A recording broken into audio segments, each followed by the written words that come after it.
Fala, meus amigos, sejam muito bem-vindos a mais essa live aqui do portal Licitações Municipais. Essa aqui já é a live número 43. Hoje temos mais um convidado muito especial, que é um querido amigo do Tribunal de Contas aqui do estado do Paraná.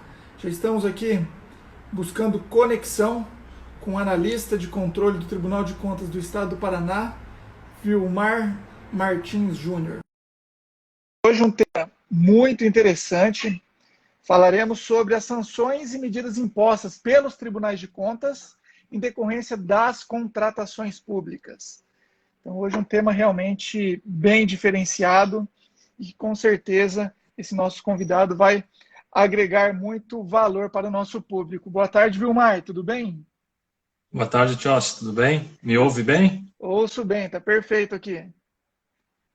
Tá certo. Maravilha, Vilmar. Uma alegria muito grande para nós do portal Licitações Municipais receber a sua participação e que com toda certeza vai agregar bastante valor aqui para todo o público, porque nosso portal ele tem como principal mensagem trazer acórdãos dos tribunais de contas, TCU, tribunais de contas estaduais, e muitas dessas decisões elas tratam inclusive de sanções, de medidas impostas pelos tribunais de contas. E eu vejo que isso serve como um papel pedagógico, porque o gestor público ele pensa duas vezes ao agir, ao tomar uma decisão diante de uma situação similar. Então, realmente, é uma temática muito legal. O Vilmar, que é analista do Tribunal de Contas aqui do estado do Paraná, ele vem para tratar dessa temática das sanções e medidas impostas. Então, fique bem à vontade, a casa é toda sua, para inicialmente fazer uma contextualização dessa atuação dos tribunais de contas. Tá certo. Tiossi, inicialmente, me permita agradecer pelo convite. Digo para você que o teu portal Licitações Municipais me chama muita atenção, não só por licitações, mas por ser municipal. Eu sou um municipalista, gosto muito de trabalhar com os municípios, já trabalhei em municípios, e hoje no Estado, no Tribunal de Contas, mas continuo na fiscalização, né? Agora na fiscalização dos municípios. Então, obrigado pelo convite e espero trazer algumas considerações que sejam relevantes, aí, ou pelo menos importantes para o nosso público de hoje, então.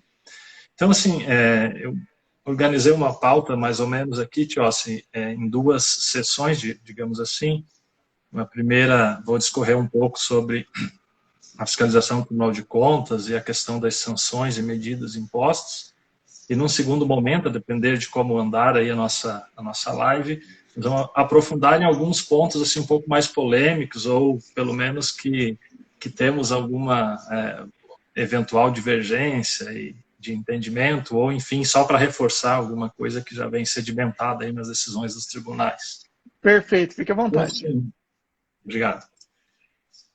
Então, assim, primeiro tem que esclarecer que a gente vai tratar aqui da atuação dos tribunais de contas, num contexto geral, mas é claro que, por trabalhar no Tribunal de Contas do Estado do Paraná, algumas decisões e também do TCU, me foquei um pouco mais nesses dois para trazer alguns temas aqui, né? Então, eu vou tratar sobre a questão, sobre a ótica do controle externo, porque o Tribunal de Contas também contrata, e aí ele age como contratante, administrador, e também pode impor sanções, mas na condição de administrador e não na condição de agente de controle externo. Eu vou tratar aqui da questão do controle externo, né, só para esclarecer isso daí. Perfeito. E também um outro ponto importante é que nós vamos tratar sobre licitações e contratos. Algumas coisas que eu falo aqui se aplica, por exemplo, à questão das parcerias com as instituições privadas, que não são propriamente licitações, mas nem tudo se aplica, porque lá tem um regime um pouquinho mais específico, então o foco aqui mesmo é licitações e contratos. Pois bem, então vamos passar por essa questão da fiscalização, como que ela se dá, vamos tratar um pouquinho algumas considerações críticas que eu pretendo também abordar aqui em relação ao sistema, né, de controle externo, sistema jurídico administrativo. Vamos enumerar quais são essas sanções, quais são essas medidas, e como eu falei, no segundo momento, vamos adentrar em pontos mais específicos. Perfeito. Bem, os tribunais de contas, então, de uma maneira geral, vem trabalhando, vem tentando aprimorar, vamos dizer assim, essa fiscalização, trabalhando de forma mais concomitante, né? A gente costuma falar no tribunal de que a gente tem que trabalhar fazendo mais biópsia e menos autópsia, né? Isso é uma verdade. Eu acho que todos os tribunais estão atrás incessantemente dessa busca, dessa conquista. E na nossa fiscalização, então, a gente tem a fiscalização por iniciativa própria e aquela que decorre da própria prestação de contas, ou seja, que a obrigação do gestor é apresentar ao Tribunal de Contas algumas questões. Na área de licitações e contratos, essa fiscalização ela é mais, vamos dizer assim, proativa do tribunal. O tribunal vai atrás, ou quando ele é representado por outras autoridades, ou quando recebe denúncias do cidadão em geral, e dos próprios licitantes também por representações, né? E essa fiscalização, então, ela se dá, ela pode acontecer num viés de conformidade ou num viés de operacional, que a gente chama, de verificação da eficiência da gestão pública, né? Então, e também ela pode ser combinada. Em uma determinada fiscalização, a gente olha aspectos de eficiência e aspectos de conformidade. E a grande ferramenta de atuação nas licitações e contratos a gente chama de acompanhamento, que é um trabalho normalmente, principalmente nas licitações, mas também nos contratos, feito à distância, com solicitação de informações. A partir dali se faz uma análise. Eu acho que a Crislane e o Marcos já conversaram um pouco contigo outros dias a respeito disso. E também por auditorias e inspeções, que aí a gente vai em loco e realiza alguma fiscalização em loco, né? Então, num contexto geral, é mais ou menos dessa forma que os tribunais de contas atuam em relação a licitações e contratos, né? Indo atrás, uma iniciativa própria, ou sendo demandado principalmente por representações e denúncias. E aí representações podem vir, por exemplo, do próprio Poder Judiciário, do Ministério Público, de outros órgãos, ou dos licitantes, e as denúncias dos cidadãos, por exemplo.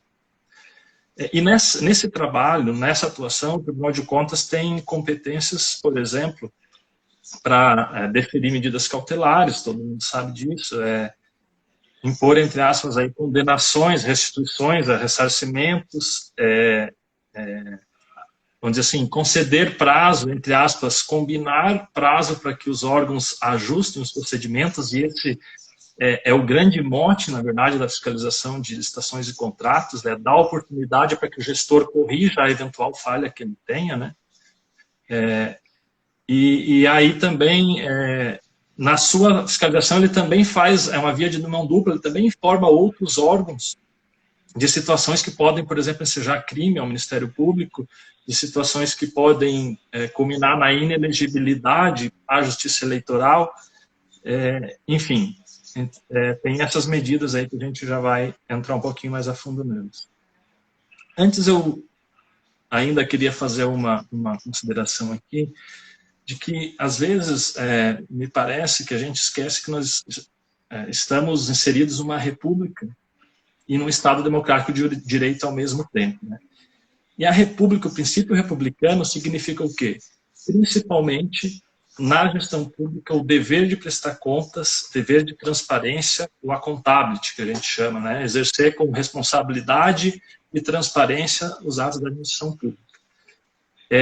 E também, logicamente, dentro do Estado de Direito, Estado democrático de direito. Isso, mais para frente, vocês vão entender por que eu estou entrando nesse aspecto agora, mas em algum momento eles meio que se contrapõem, esses princípios, dentro da atuação do Tribunal de Contas, certo? Então, isso é uma coisa que a gente não pode perder de vista, porque, às vezes, numa defesa, numa atuação do Tribunal de Contas, esses dois princípios eles estão em choque, mas a gente não percebe, assim, na hora de fazer uma defesa, uma petição, mas internamente, implicitamente, a gente está tratando desses dois princípios. E eles são muito importantes no desenvolvimento da atividade administrativa. E também no sistema jurídico brasileiro, o regime jurídico administrativo ele pelo menos na doutrina tradicional, influenciado por dois grandes princípios, né? Da indisponibilidade do serviço público e da supremacia do serviço público. Tem muitas críticas hoje em dia em relação a isso. A minha percepção é de que, ao longo do tempo, a administração pública, ela, vamos dizer assim, ela não aplicou bem esses princípios, o que acabou gerando essa crítica que hoje a gente tem da doutrina um pouco mais moderna. Então, eu entendo que esses princípios, eles são, por enquanto, inafastáveis do sistema brasileiro, e ele entra dentro do controle externo, mas o que significam esses princípios? Na minha visão fazer o justo e não necessariamente beneficiar a administração. Eu acho que aí existe um pouco de confusão. Às vezes a administração se perde e, eventualmente, o Tribunal de Contas, numa decisão ou outra, também pode, em algum momento, se perder e eventualmente, extrapolar os limites que esses próprios princípios nos dão enquanto agentes públicos, né? Então, me parece que, na questão das cláusulas exorbitantes dos contratos administrativos, isso me parece até, na minha visão, assim, bem claro, que não é que eles não sejam aplicáveis, mas é que a forma de aplicá-los é que tem que ser bem delimitada e trabalhada, né? E nesse contexto também vem a questão da motivação dos atos. Você tem falado muito da LINDB, né? Que não é que ela, na verdade, a LINDB não inovou tanta coisa, mas ela reforçou, ela trouxe um grau de, vamos dizer assim, de apontamento, de relevância um pouco maior para algumas coisas que parece que estavam meio adormecidas, né? Eu penso dessa maneira. Ela não inovou muito, mas ela reforçou algumas coisas. E uma coisa que você falou em outra live, eu concordo plenamente, é o seguinte: muitas vezes o administrador público, ele pensa que motivar é escrever bastante e citar um monte de doutrina, né? E motivar não é isso, né? Motivar é demonstrar, claro que vai escrever um pouquinho, um pouco, mas através de elementos, documentos ou outras coisas que deem suporte àquela ação, àquela decisão que ele tomou. Então isso é motivar. E muitas vezes, eu até às vezes fico, entre aspas, chateado quando eu vejo num processo, um advogado vem lá, faz uma defesa e aí junta 500 páginas de documentos totalmente desconexos com aquela situação dentro do processo. Quer dizer, parece que falta assim, um pouquinho, às vezes, de bom senso até na atuação, né? Não só dos advogados, mas qualquer gestor público na defesa. Então, isso é importante. As regras gerais, elas são impostas, a sanção, a determinação, a condenação, a propositura, vamos dizer assim, da demanda, entre aspas, de uma tomada de contas, de uma representação, enfim, e a defesa, ela tem que vir trazer os elementos, a motivação que deu aso à expedição daquele ato ou aquela decisão administrativa, enfim. Então, esse é um ponto que realmente eu acho que é uma crítica que eu faço ao sistema, na verdade, né? Que deveríamos, assim, ser um pouco intelectualmente mais honestos, né? É claro que o advogado ele tem a ampla liberdade para buscar de todas as maneiras dentro do direito a livrar a responsabilidade do seu cliente. Mas também tem um limite aqui, que é exatamente esse limite do razoável, né? Dessa honestidade intelectual com a causa que está posta ali. Em Vilmar, só complementando essa questão da necessidade de motivação, não apenas em uma defesa, mas na própria instrução do processo licitatório, para que a autoridade competente consiga autorizar eventualmente a abertura, ratificar uma contratação. O professor Edgar Guimarães aqui complementa: a LINDB exige motivação qualificada. Nós sempre falamos de motivação técnica, motivação econômica, porque o que a gente encontra em termos práticos é o quê? Essa contratação visa atender o interesse público. Daí vem lá uma licitação que é instaurada pela Secretaria de Educação. Essa licitação visa atender os interesses da Secretaria de Educação, de Administração, da Saúde. Isso por si só não é suficiente. O gestor ele precisa demonstrar um nexo causal entre aquela necessidade e qual foi a conduta adotada ou qual será a conduta dentre as alternativas existentes. Então, a LINDB ela vem realmente para aclarar essa situação, para trazer uma segurança e, novamente, exigir essa motivação por parte das autoridades. Exatamente. É por aí mesmo, Tiago. Eu estava até aqui procurando uma decisão que eu até selecionei aqui, bem interessante, do nosso Tribunal de Contas do Estado do Paraná. Ele diz assim, ó, a regra do artigo 22 da LIDB, como todas aquelas derivadas das modificações introduzidas pela lei, são dirigidas àqueles que exercem atividade administrativa, controladora ou judicial, tendentes à responsabilização dos agentes públicos, mas de forma concomitante impõe a quem dela deseja usufruir algum resultado útil, fornecer os meios minimamente necessários a permitir a sua aplicabilidade. Ainda que a citada regra imponha a consideração dos obstáculos e dificuldades do gestor na interpretação de normas da gestão pública, tais devem ser explicitados e demonstrados. Demonstrados demanda documentação. Então, não basta para a atração da regra a mera alegação, não competindo ao decisor o conhecimento dos fatos não devidamente explicitados por aquele que pretende da norma se beneficiar. O Acordo 188/2020 do nosso pleno aqui, me parece realmente uma aula aqui em 2 parágrafos do que é esse dever de motivação. Né? Então, seguindo, Tios, eu também enxergo que a gente tem que fazer o dever de casa, né? Às vezes os órgãos de controle excedem um pouquinho. Né? Outro dia eu ouvi uma autoridade nacional aí dizer: se cada um soubesse o tamanho de sua cadeira. Eu acho que é bem por aí, né? Eventualmente a gente vê algumas decisões que a gente fica pensando, nossa, mas isso, né? Será que cabe, não cabe? Então, claro, às vezes a gente perde um pouquinho a mão e tal, mas na grande maioria das vezes, pelo menos em relação ao Tribunal de Contas, e eu não quero entrar na questão do Ministério Público, que é muito polêmico também, até o Judiciário, mas eu não vejo que o Ministério Público, o Tribunal de Contas extrapole tanto esse limite assim.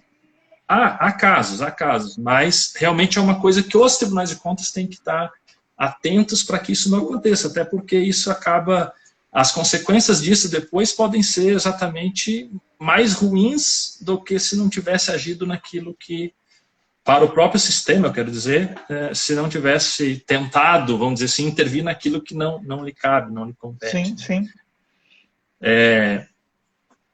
E, enfim, aí seguindo ainda, a questão na gestão pública, eu vejo uma coisa com preocupação, outra coisa que você fala bastante, eu concordo, é a questão vamos dizer assim,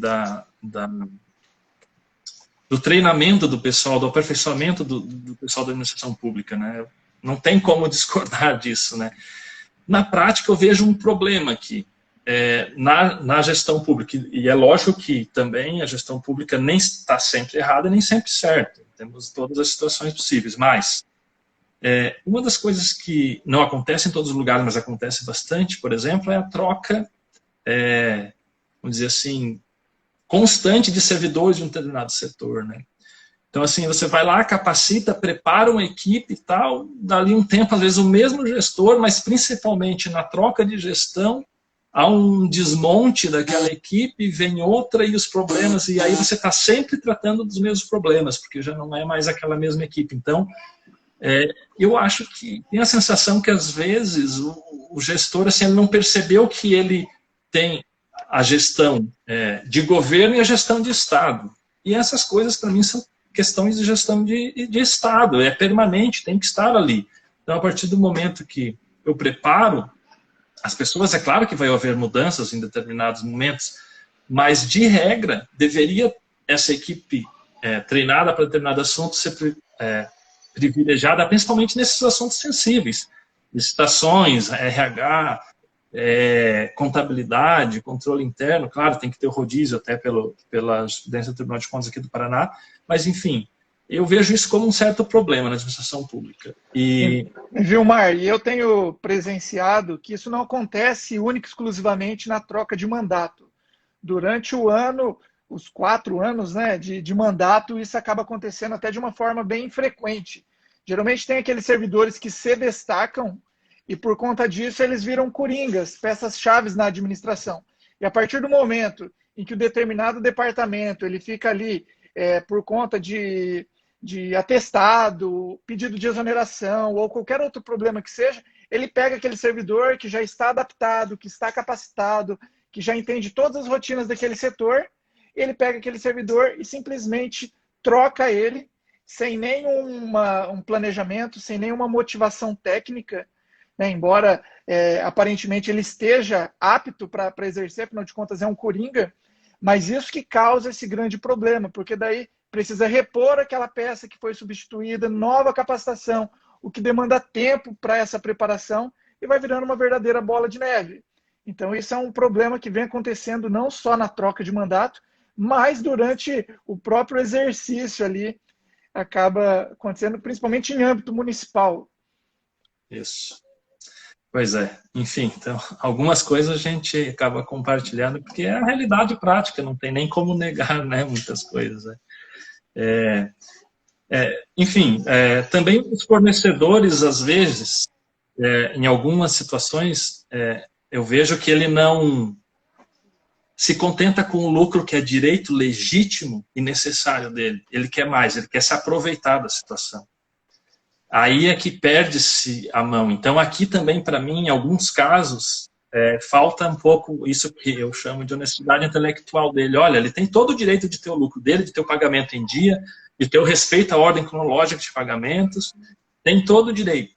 Agora, muitas não, exagerei, mas algumas vezes ele esquece disso e ele quer verdadeiramente se aproveitar de determinadas situações, né? Eu lembro de algumas situações, mas uma só para dar um exemplo, em que um contrato de destinação de resíduos sólidos, né, de coleta e destinação, tinha lá a questão de pesagem, né, era por pesagem lá a questão do pagamento do contrato. E a gente teve a infelicidade, porque na verdade, como sociedade, a gente não quer encontrar esses problemas, mas encontra, chega lá, constata-se que, na verdade, eles não têm nem balança, certo? Uma omissão gigantesca do poder público, porque não dá para alegar desconhecimento, eu acho, mas também uma má-fé do fornecedor da empresa que, sabendo daquela situação, eles não simplesmente se aproveitam e dão continuidade àquilo dali. Então, são coisas assim que às vezes até nos entristecem um pouquinho. Essa questão da balança eu já trouxe várias vezes aqui, porque é um caso emblemático e um investimento tão pequeno para a administração pública. Ela licita gêneros alimentícios, carne, tudo por quilo, geralmente. E o que acontece? As entregas são realizadas em muitos lugares de forma diária, diretamente nas escolas, nos centros de educação, e não existe uma balança para pesagem. Então, como que a gente licita por quilo, faz toda a fase interna de planejamento ali, o orçamento por quilo, vai lá as empresas, fazem aquele pregão demorado, presencial ou eletrônico, centavo por centavo, na hora da entrega não tem uma balança para pesagem. E daí o que acontece? Muitos se aproveitam dessa omissão. Mas tem um caso aqui, inclusive é um acórdão, é o 635/2019 do TCE Paraná, pleno, que ele fala que a empresa que ela pratica preços acima dos seus próprios preços no mercado, ela comete superfaturamento. E se eu não me engano, nesse caso, foi uma situação de um hotel, um município do interior, ele fez uma licitação para alugar hospedagens aí na capital, para quando eventualmente servidores, os próprios munícipes, para um atendimento médico, algo específico, pontual, precisasse de uma diária, teria um lugar para ficar. Mas o que acontece? Foi fixado um preço máximo, não houve concorrência, aquele hotel viu uma oportunidade de ganhar acima do justo, acima do razoável, e simplesmente entrou com o preço máximo. Mas em uma simples pesquisa na internet, você acessava o site do hotel e a diária era praticamente metade do valor que ele havia registrado em ata. Então, assim, o TCU tem vários julgados, o TCE Paraná tem. Então, assim, a gente vai encontrar diversas barreiras, né? Tem um doutrinador de processo civil, o Pio Donizete, que ele dissesse, olha, que ele diz assim, olha, se cada um soubesse até onde respeitasse o limite do outro, vamos dizer assim, não precisaria ter processo, ter debate, ter nada, porque se cada um respeitasse o seu limite. Mas, infelizmente, não é assim, né? É assim que acontece. E eu também critico um pouco a nossa sociedade, né? Porque ela tem memória curta, né? Tem memória curta e muitas vezes ela acha assim que o que interessa são os fins independentemente dos meios, né? Já diria um famoso político aí do estado vizinho, né? Eu fiz, né? Interessa como, eu fiz, né? O que eu fiz no meio do caminho não interessa. E a sociedade vai lá na eleição seguinte e vota. Então a sociedade também tem a culpa e isso é uma questão cultural. Na verdade, tudo isso, eu acho que eu comentei nesse primeiro momento, tem muito dessa nossa questão social, da sociedade, da nossa cultura e da nossa filosofia em sociedade, né? Agora, entrando mais especificamente nas questões, de uma maneira geral, com pouca variação, os tribunais de contas, nas suas leis orgânicas, eles preveem como medidas, vamos dizer assim, as cautelares, né, estou falando em relação a contratos e licitações, né? Cautelares em determinadas situações, tanto em execução contratual quanto em licitações, as condenações, né, o ressarcimento ou restituições. Depois eu quero fazer uma consideração sobre essa questão, que a gente chama de imputar débito, né? Então, quando você condena, na verdade, no linguajar dos tribunais de contas, muito pelo que o TCU tem na sua lei orgânica, a gente diz que está imputando débito, né? Obrigações de fazer ou não fazer são as nossas famosas determinações, né? E a questão das certidões liberatórias, que envolve daí não o gestor, não as pessoas jurídicas, direito privado, nem físicas, mas a própria gestão, que pode ser implicadas numa licitação com essa questão da certidão liberatória. Eu vou explicar depois rapidinho o que é. E na questão das sanções, nós temos as multas que nós chamamos de administrativas, que em tese são aplicáveis só aos agentes públicos, mas aí tem algumas questões. Multa proporcional ao dano e a questão de declaração de inidoneidade, que resulta na proibição de contratar com o poder público ou ocupar cargo em comissão, porque as pessoas físicas podem incorrer nessa sanção aí também. Então, assim, a primeira questão em relação o que eu chamei de medidas aí para dar o título da nossa live, né? É muito forte nos tribunais de contas de uma maneira geral, principalmente mais modernamente, vamos colocar assim, mas não que isso, na verdade, sempre existiu de uma maneira ou outra, a questão do, entre aspas aqui, consensualismo, né?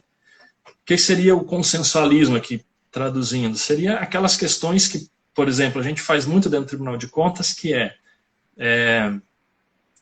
analisar editais de licitações ou contratos, verificar situações irregulares, vamos dizer assim, entrar em contato com o gestor, dizer, olha, aqui está irregular, o que você acha? Aí o gestor, muitas, acho que a maioria das vezes ele vai lá, retifica, resolve e acabou por ali. Não existe um processo de sanção, um processo de responsabilização. Algumas vezes também acontecem representações ou se instaura procedimentos, tomada de contas, no nosso caso aqui, extraordinária, no TCU chama-se de especial, para responsabilizar, por exemplo, agentes ou licitantes, contratantes, mas no meio do caminho, por algumas razões ali, atendendo ali de novo as circunstâncias reais lá do caso, se busca uma solução dentro do decorrer do processo e chega ao final e não tem sanção. Ou, eventualmente, corrige a situação, mas dependendo da agressividade, da irregularidade, pode, inclusive, apesar de ter corrigido, sobrar alguma sanção ali para o gestor. Então, essa questão do consensualismo eu tenho visto bastante nas suas lives também, tratarem desse assunto. Dentro do Tribunal de Contas, ele é tratado mais ou menos dessa maneira. Temos também o termo de ajustamento de gestão, né? A Constituição fala lá nas competências do Tribunal de Contas que ele pode assinar prazo para que se corrijam as ilegalidades. Esse é o fundamento do consensualismo dentro do Tribunal de Contas, para formalizar termos de ajustamento de gestão, quando for o caso de situações que não consegue se resolver imediatamente pela complexidade. Então, se firma um termo de ajustamento de gestão, ou lá no Ministério Público se chama termo de ajustamento de conduta, dá-se um prazo, estabelece-se quais são as medidas, o órgão público vai resolver. Se ele resolveu, tudo bem. Se ele não resolveu, pode ser responsabilizado, inclusive, o gestor. Então, o consensualismo está muito presente no Tribunal de Contas. uma outra criticazinha que às vezes eu faço, assim, é que às vezes a gente olha o nosso caso individual, que a gente não foi feliz, não teve sucesso naquele caso, e toma aquilo ali como uma verdade absoluta e sai, vamos dizer assim, espalhando por aí, porque o Tribunal de Contas não sei o quê, porque o gestor não sei o quê, mas, assim, a gente tem que olhar o caso. É claro que há discrepâncias que não deveriam ocorrer, mas na grande maioria das situações, as celeumas, vamos dizer assim, elas são resolvidas de uma maneira razoável. Eu lembro de 2 casos aqui, rapidinho, para ilustrar. Teve uma situação de uma obra em que tinha um problema da construção do asfalto. Você sabe que o tribunal tem feito umas fiscalizações nesse sentido aí nos últimos tempos, né? E no decorrer da fiscalização lá foi apontado, olha, eu não lembro, acho que era a questão da espessura. A espessura do asfalto lá estava menor, chegou no final o relatório disse, olha, tem um dano aqui porque foi contratado isso e tem menos, então tem um dano, vamos lá. Quando, não sei se o município, a empresa, enfim, quem tomou a iniciativa, viu, acho que até foi a empresa, viu isso daí, ela disse, não, então tá bom, eu vou resolver. Ela foi lá e refez, ou não sei de que maneira também, não tenho conhecimento técnico de engenharia para dizer, mas enfim, eu sei que ela foi lá e resolveu o problema durante o processo. Perfeita. Esse é o mundo. O melhor era que não tivesse acontecido, mas já que aconteceu, resolveu, é isso, esse é o mundo melhor. Então, não se evidenciou uma má fé, poderia se pensar num erro grosseiro, enfim, e acabou não havendo sanção, e o processo terminou por ali. Resolveu uma questão de pavimentação asfáltica. Num outro caso, lá na licitação, na planilha de custos, salvo engano, era uma questão de resíduos também, de resíduos sólidos, previa no edital, parece na planilha, 40% de sinal de insalubridade. E, na verdade, depois de um tempo da execução contratual, percebeu-se que, na verdade, na convenção coletiva, no acordo coletivo, convenção coletiva da região, era 20% esse valor. Então, calma, opa, tem alguma coisa aqui, né? Aconteceu no decorrer então, o tribunal atuou nesse caso e houve, entre aspas, dentro do conceito de consensualismo, houve um acordo, a empresa aceitou reajustar os termos ali do contrato de acordo, porque ela estava, entre aspas, recebendo 20% a mais no que correspondia ao adicional de salubridade lá, dos motoristas, dos motoristas. E foi resolvido isso consensualmente, resolveu essa situação, mas nesse caso específico o tribunal aplicou uma sanção porque entendeu que ali haveria um erro grosseiro no julgamento da licitação, na homologação, porque não viu uma coisa que era importante, que era impactante no preço do contrato, né? Então, enfim, existe o consensualismo dentro do Tribunal de Contas, certo? Isso que eu queria destacar. Em relação às cautelares, acho que hoje já não tem tanta celeuma. Às vezes ainda se alega, mas recentemente o Tribunal de Contas da União enfrentou uma questão bem importante, onde os advogados alegaram que o Tribunal de Contas da União não poderia emitir cautelares e tal.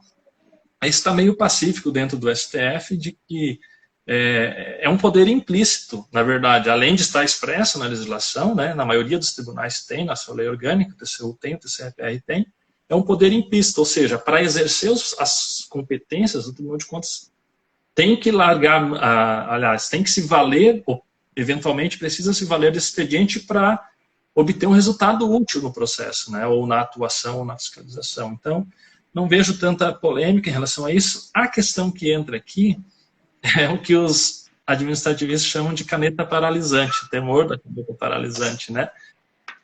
De vários cautelares impedindo, ou vamos dizer assim, tomando a caneta da mão do gestor e administrando por decisões. De novo, pontualmente podem acontecer deslizes em relação a isso dentro do Tribunal de Contas, mas de uma maneira geral, eu também não vejo isso dentro do Tribunal de Contas do Estado do Paraná, por exemplo. A gente emite cautelares, agora no momento da pandemia aí foi instituído um gabinete de crise e tal, um presidente, mais alguns servidores, onde eles analisavam ali rapidamente as cautelares e tal. Então, assim, não vejo muito esse problema em relação ao Tribunal de Contas. Aí fora, eu vou ficar aqui dentro do Tribunal de Contas, que é a nossa temática. Mas é uma preocupação que deve se ter também por parte dos tribunais de contas, né, de realmente atuar naquilo que for necessário e útil à solução daquela situação ali colocada. Com relação às condenações ou a imputação de débito, que a gente chama, de ressarcimento e restituições, aqui eu acho que os tribunais de contas, eu vejo, na minha opinião, e aí já é uma opinião particular, eu vejo diferença entre essas duas coisas. Sabe? Eu entendo que restituição seria a obrigação de devolução daquele agente ou daquela pessoa física ou jurídica, indiferente, que obteve aquele, vamos dizer assim, entre aspas, não benefício, mas enfim, aquele pagamento, aquele valor. Então ela tem o valor, ela tem o valor aqui, ela tem que restituir, porque está com ela. O outro, que é responsável solidário, eventualmente, tem bastante responsabilidade solidária, por exemplo, do agente público, né? Porque teoricamente o recurso foi repassado para a empresa, era indevido, então a empresa deveria restituir. Mas para o agente público, eu acho que seria importante essa definição terminológica. Seria uma questão de ressarcimento, ou seja, o dinheiro não está com ele vai pegar de verdade do patrimônio dele para recompor. Na restituição, tudo bem que pode estar já incorporado lá no patrimônio do particular, mas ele recebeu aquele valor em decorrência disso daqui, então ele está devolvendo quando for o caso de pagamento indevido. Por que isso é importante? Porque existe agora já partindo para a segunda parte, fica à vontade para me interromper. Vilmar, isso que você comentou, inclusive, vem ao encontro de uma das perguntas aqui, o Fernando, ele pergunta o seguinte: gostaria que o Vilmar falasse sobre as diferentes naturezas de penalidades aplicadas pelos tribunais de contas, a título de ressarcimento ao erário e a título de multa. É exatamente o que você explicou, que o ressarcimento é quando, de fato, a empresa, o particular ou o gestor, ele precisa restituir algo que ele ganhou ilicitamente ou que ele recebeu sem ter dado a devida contraprestação, pelo menos ao meu ver. Já a multa é uma sanção necessária diante daquela conduta praticada. Ele violou a legislação, então, além de ressarcir algo que não seria do direito dele, porque de fato ele não adimpliu uma obrigação, ele tem que pagar uma multa por violação daquela conduta. Mas eu gostaria que você explicasse isso daí. Então, veja só, é por aí. Aí é que está. Ressarcimento e restituição não são sanções. Sanção é outra coisa. Sanção é a multa, é a proibição de contratar com o poder público, ou seja, é por aí. É aquilo que não diz respeito diretamente a reparar o dano causado, né? Isso é ressarcimento ou restituição. A sanção, eu acho que eu me confundi agora, enfim, mas o ressarcimento ou restituição é devolver aquilo que ele recebeu em função do serviço, vamos supor. E a multa, eu estava falando da multa. A multa não tem a ver com isso, é pela conduta dele, né? Perfeito. Independentemente se ele teve dano ou não teve dano, apesar que nós temos, e agora eu quero entrar nessa questão, nós temos 3 tipos de multa aqui que são importantes.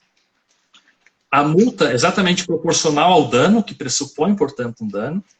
A multa, assim, que a gente chama no Tribunal de Contas do Estado do Paraná de multa administrativa, que é aquela que independe do dano. Então, é por uma conduta irregular, mas independentemente se teve dano ou não. E nós temos no Tribunal de Contas aqui, não são em todos, mas tem alguns, e o nosso tem, a questão das astreintes nas cautelares. Ou seja, há uma determinada situação irregular,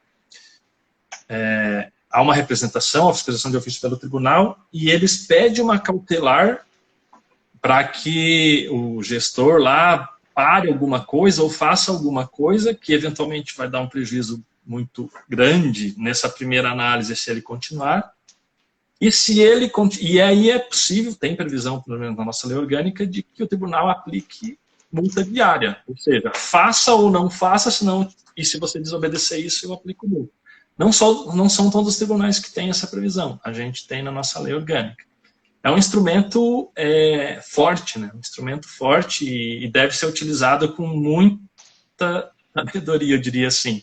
E Vilmar, eu gostaria de saber, em relação a essa questão da multa, se o tribunal ele possui parâmetros objetivos, se ele possui alguma normativa que trata disso, principalmente na questão do percentual de cada uma dessas multas, porque nós tivemos uma live aqui semana passada sobre as sanções administrativas da 8666, da 10520, e a grande dificuldade é a questão da mensuração, em qual das situações efetivamente será aplicada uma multa, uma inidoneidade, qual o percentual dessa multa, sendo que a legislação ela traz de forma genérica, né? Caberia a cada ente licitante, a cada órgão administrativo, promover a sua regulamentação, trazer no instrumento convocatório, diante de cada uma das condutas praticadas, desvios por parte dos envolvidos, seria aplicada uma sanção equivalente.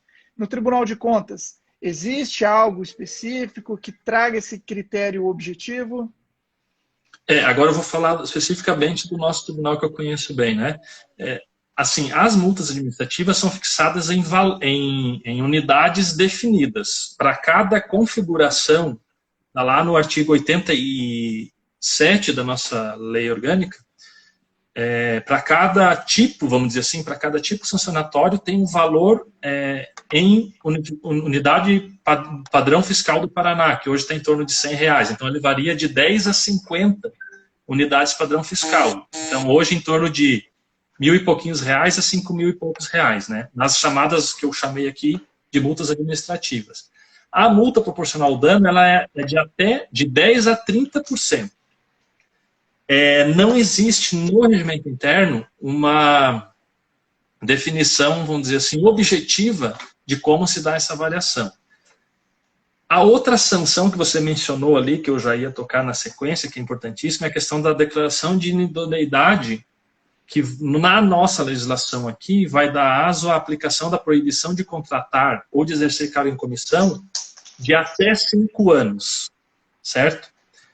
Quando que acontece isso? Aqui, normalmente, pelo menos o padrão da nossa jurisprudência nesse caso, com dolo, algum tipo de dolo, assim, porque a gente acaba buscando um pouquinho no direito penal esse conceito, apesar que eu não sei nada de direito penal e não gosto muito, mas a questão é dolo eventual, o dolo direto, enfim.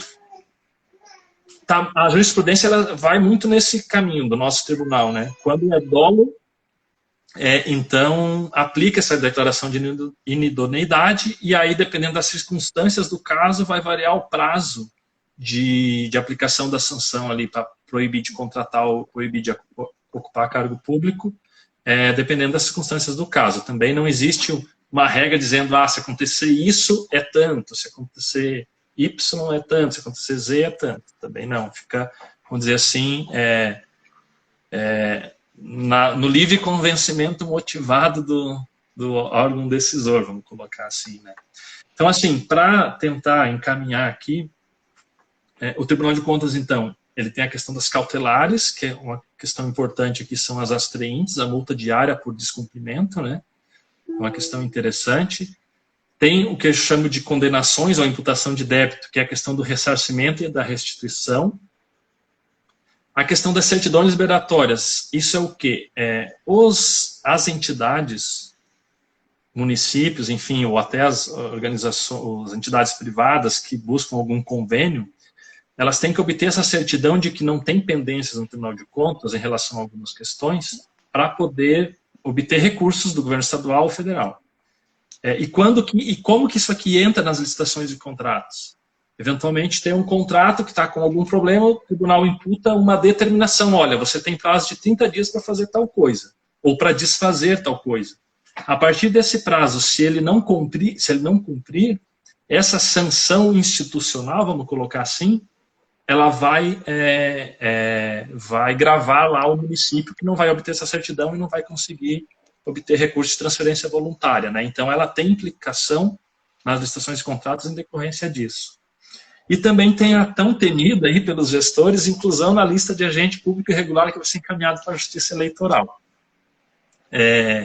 Isso também pode acontecer perfeitamente numa licitação, acontece, uma representação, ou quando a iniciativa própria que a gente faz a tomada de conta extraordinária, na decisão, pode vir essa determinação lá de incluir o agente público nessa lista que vai ser encaminhada para a Justiça Eleitoral. Muito importante, a gente encaminha a Justiça Eleitoral e a Justiça Eleitoral vai deliberar, de acordo com a lei eleitoral, de acordo com a lei da ficha limpa, se há nessa reprovação de contas um elemento de improbidade que justifique, vamos dizer assim, um impedimento de se candidatar lá do determinado agente público. Então, isso é uma coisa bem temida, estamos em ano de eleição aí. Sim, sim. Sempre interessante, né? Em Vilmar, você tocou num assunto, num ponto interessante, que é a declaração de inidoneidade. A gente que acompanha os julgados do TCU, é bem comum verificar nas decisões que o Tribunal de Contas da União ele aplicou, com base na sua lei orgânica, a Lei 8443, a questão da declaração de inidoneidade. E ela não pode ser confundida com a inidoneidade que está lá no artigo 87, inciso 4 da 8666. São situações distintas. Cabe ao órgão licitante aplicar a inidoneidade, nada impede que o Tribunal de Contas também aplique inidoneidade. Daí a gente entra numa outra questão, que é a do bis in idem. Daí vai mais uma discussão muito ampla, se de fato estará sendo aplicado duas vezes uma sanção pelo mesmo fato, mas temos que levar em consideração que cada um possui a sua competência privativa e são em situações distintas também. O fato talvez pode guardar uma certa relação, mas o que a gente vem acompanhando, pelo menos nos julgados do TCU, é que de fato pode acontecer tanto a aplicação por parte da administração quanto a aplicação pelo próprio tribunal. Tem um ponto aqui que eu gostaria de ouvir a sua opinião. Você vem mencionando... Deixa eu só fazer um comentáriozinho em relação a isso. Aqui é a minha percepção, não vi muita coisa em relação a isso, mas a Lindb, salvo engano da minha parte, ela trouxe um conteúdo novo para esse debate, na minha visão, que, assim, numa legislação nacional, acho que é a primeira vez que aparece a questão do órgão controlador e administrativo, vamos dizer assim, destacados. Até então, a gente sempre tratou muito o Tribunal de Contas sempre como órgão administrativo, né? Eu não sei exatamente o que isso vai significar para frente, vai depender dos doutrinadores, enfim, da aplicação aí do direito. Só para fechar, na minha percepção, a Lindb trouxe essa perspectiva, legitimando um pouco mais a aplicação concomitante da declaração de inidoneidade, porque ela disse, uma coisa é a decisão controladora, outra é a administrativa. Mas isso para outra hora. Sim, legal, interessante.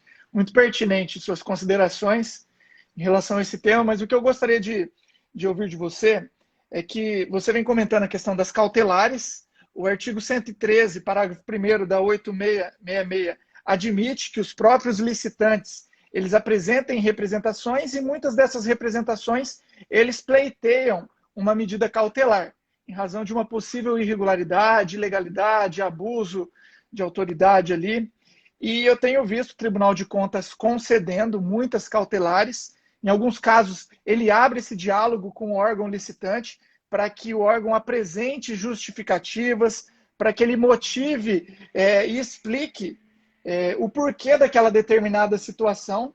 Então, eu tenho percebido que em muitas situações, por mais que a parte tenha apresentado já argumentos, que nós estamos acostumados ali em um mandado de segurança, uma ação judicial convencional, fumus boniuris, periculo in mora, eu vejo que o Tribunal de Contas, em algumas situações, ele tem aberto para que a parte se manifeste antes de, eventualmente, ele conceder uma medida cautelar. Só que a minha pergunta é no seguinte sentido.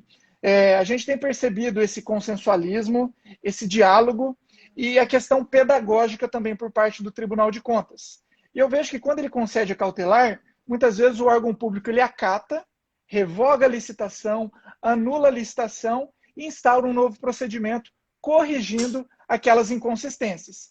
E aqui no Tribunal de Contas, pelo menos as decisões em que eu tive acesso, o que vem acontecendo? O tribunal simplesmente ele arquiva essas representações por perda de objeto, levando em consideração em que a licitação foi revogada ou anulada, simplesmente não tem uma continuidade e ele arquiva por perda de objeto. Só que eu encontrei decisões do TCU e do Tribunal de Contas do Mato Grosso, decisões recentes, que eles falam o seguinte, né? Aqui, ó, atos irregulares praticados não ocasionam a perda do objeto na medida em que seu prosseguimento tem caráter didático para o gestor público sob jurisdição do Tribunal de Contas, evitando a reiteração dos mesmos erros, mesmo que tenha acontecido a anulação. É o Acórdão 69/2019 do Pleno do Mato Grosso. O TCU tem um de 2018. A anulação da licitação não conduz necessariamente à perda do objeto, podendo o exame de méritos fazer cogente com vistas a orientar pedagogicamente o órgão licitante. E eu percebi que o Tribunal de Contas, ele tenta, de alguma forma, dar um caráter pedagógico, porque ele não aplica uma sanção. O fato de conceder uma liminar por si só demonstra que existia uma irregularidade ou indícios de uma irregularidade, até porque não houve julgamento do mérito. Porém, até onde eu tenho acompanhado, o processo ele não tem prosseguimento. Você sabe me dizer o porquê disso? Quais as circunstâncias? Qual o motivo do Tribunal de Contas do Paraná atuar nesse formato? É um pouco difícil, seria pretensão da minha parte dizer que eu sei qual é a linha, né? Isso vai um pouco dos relatores, né? De quem conduz o processo. Mas, de fato, até coincidentemente, eu tinha separado um julgado aqui que vai exatamente nessa linha, que ele disse, olha, corrigiu e tal, então aqui perdeu o objeto, né?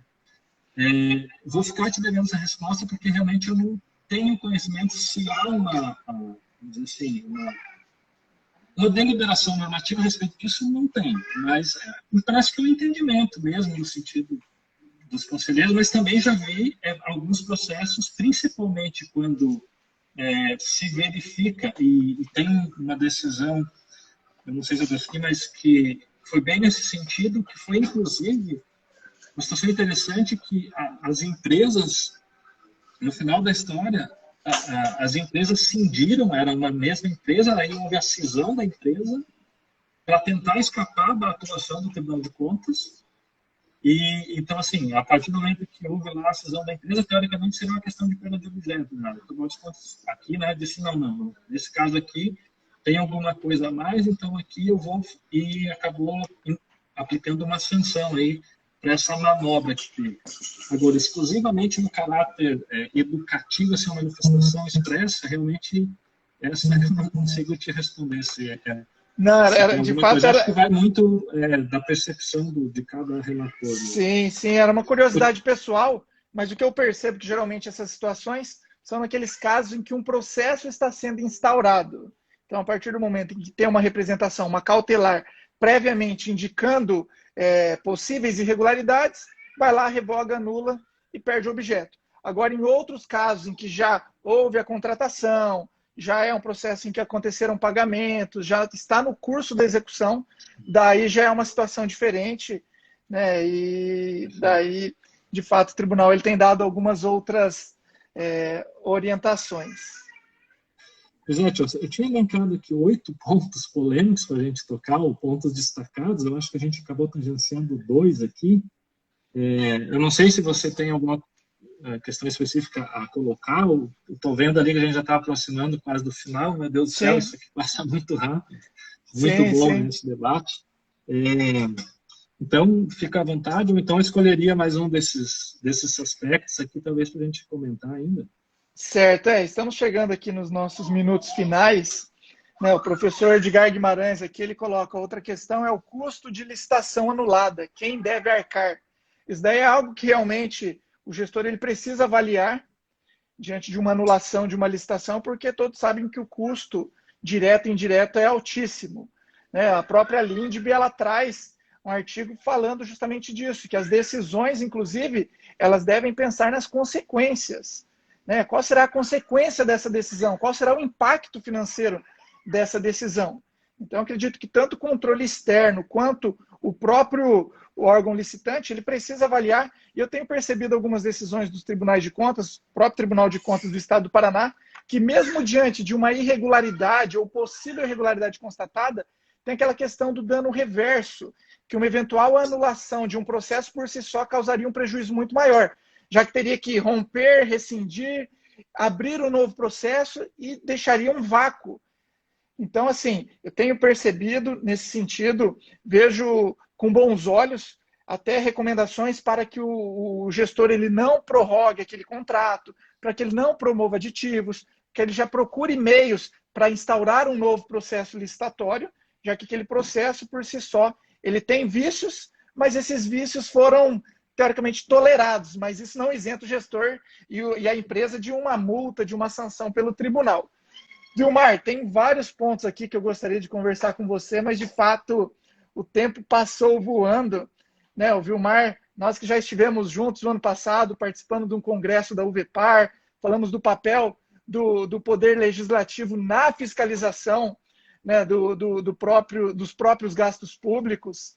E, infelizmente, por conta dessa pandemia, né, ou felizmente, já que tem proporcionado a gente esse bate-papo tão legal com vários amigos, mas eu espero que isso passe logo, que a gente se encontre novamente, porque é sempre um prazer, uma alegria conversar com você. Falta aqui pouquíssimos minutos, eu gostaria de deixar aberto para você suas considerações finais em 2 minutos, e já fica o convite aberto para uma outra live, para nós tratarmos desses pontos que faltaram por aí. Só assim para... eu tinha pensado em falar um pouquinho aqui também da questão, por exemplo, vou lançar no ar aqui para o pessoal pensar, na verdade, né? Tem iniciado uma discussão nos tribunais de contas, eu vi algumas decisões assim, por exemplo, em relação à LINDB, né? Quando é a questão de ressarcimento, restituição, não haveria necessidade de se comprovar o dolo ou o erro grosseiro. Para sanção, sim, mas já vi decisão no sentido inverso também. Para sancionar multa administrativa, não precisaria. Então, assim, eu acho que é um tema que vai dar um bom debate para frente aí. Eu, particularmente, penso que, de fato, quando o agente se beneficiou daquele valor e ele é indevido, eu penso que não cabe muito perquirir se tem um erro grosseiro, um dolo dele, porque é indevido e ele se beneficiou. Ou seja, ele só vai devolver, ele não vai tirar do patrimônio dele, ele vai devolver. Então, é a minha posição pessoal, estou dando aqui, não estou me escondendo dela. Mas é um debate, eu acho que vai gerar aliás, vai gerar muito debate aí nos tribunais de contas, é uma questão bem interessante. Tem também a questão do ônus da prova, como é que fica, como é que não fica, muito em função da lei. Olha, eu agradeço bastante aí essa oportunidade, Tiago, e realmente gostei de bater isso contigo, achei que passou muito rápido, nem tinha percebido, e agradecer ao pessoal aí que nos acompanhou. E também quero lançar mais um questionamento, assim, para mim, os gestores públicos, eles têm que ter uma coisa em mente, dentro daquela questão do princípio republicano, né, que eu comentei no início, dever de prestar contas e transparência. Não se deve atingir o patrimônio dele quando ele não agiu com erro grosseiro, principalmente quando ele não agiu, né, com dolo. Agora, ele tem que estar ciente, por exemplo, prazos de prestação de contas. É uma coisa quase que inadmissível. O gestor tem que saber disso.